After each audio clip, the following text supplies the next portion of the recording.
Today we will talk about how to use your calculator while you're trying to calculate the perimeter, circumference, or area or volume of different shapes and solids.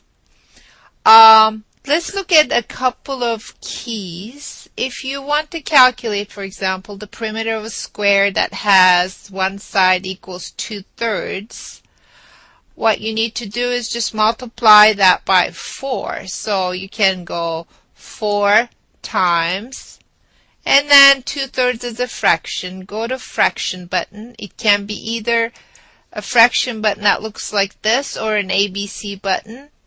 And then right arrow 3, right arrow, and then push equals. And that's going to give you 8/3, which is the perimeter. Now let's assume you have a rectangle.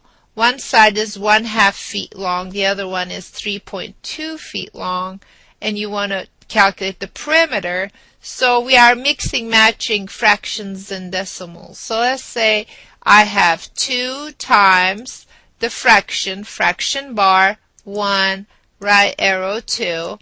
In your calculator that might be ABC button. And then you want to add, remember your calculator does know order of operations, so plus 2 times, this time you're entering a decimal, 3, the decimal point, 2. Now you push equals, and that will give you the answer. All right, now another thing is, like if you want to calculate circumference of a circle, you remember the formula is 2 pi r, and let's say your radius is 7.1 feet. So this is how you do it. 2 times. Believe it or not, pi is built into your calculator. Try to find the pi symbol. Here it is for this one. To get to the upper option, you have to push shift that key. So you have 2 pi times 7.1 equals. And that's going to give you this answer. If you want an approximate answer, you can go second equal or the approximate sign. It will look like a squiggly equal sign. Now, let's say we are calculating areas for a square. Let's say one side is 4.5 feet. You go 4.5 and square. Here we go, square button, and that's going to be done. You can go second equal to get the approximate answer. For rectangle is straight multiplication, use the multiplication key. For a circle, area is pi r squared, so you can get the pi from here, times r is 2.1. Remember your calculator knows the order of operations. 2.1 squared, and it will look just like the formula here, equals. Now if you want the answer in decimal, you can go second equal or approximately equal sign in your calculator. Now let's say you want to go back. You can push up, up, up. Do you see it? This calculator does keep all these steps in memory. So you can do that, and you may or may not have that feature in your calculator. But for sure you will have the decimals, how many decimals and zeros after the decimal point. You're going to have to use something called the fix feature. In this calculator, it's going to be under the mode. Try to find the mode button.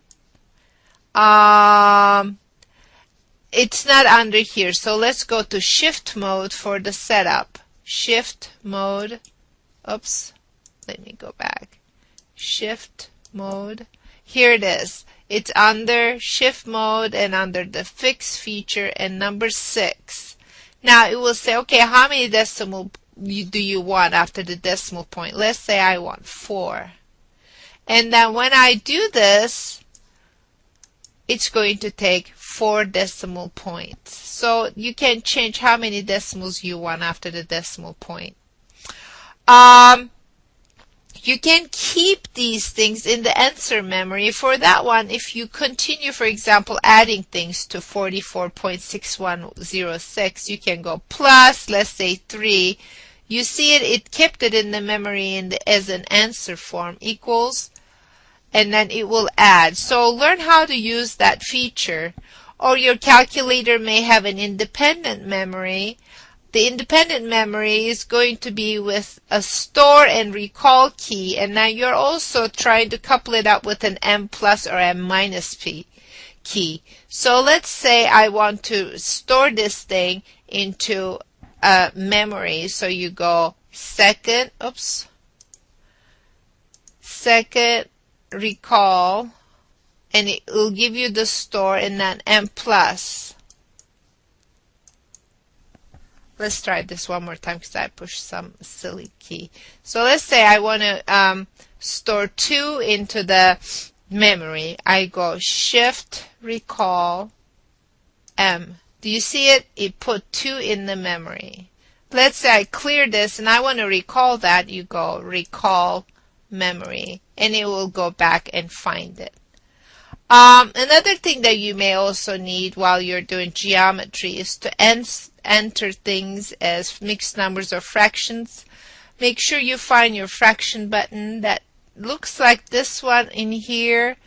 Let's say I'm entering 2/3, or you can enter a mixed number. It's here. Shift the fraction button, 2 1/3, for example.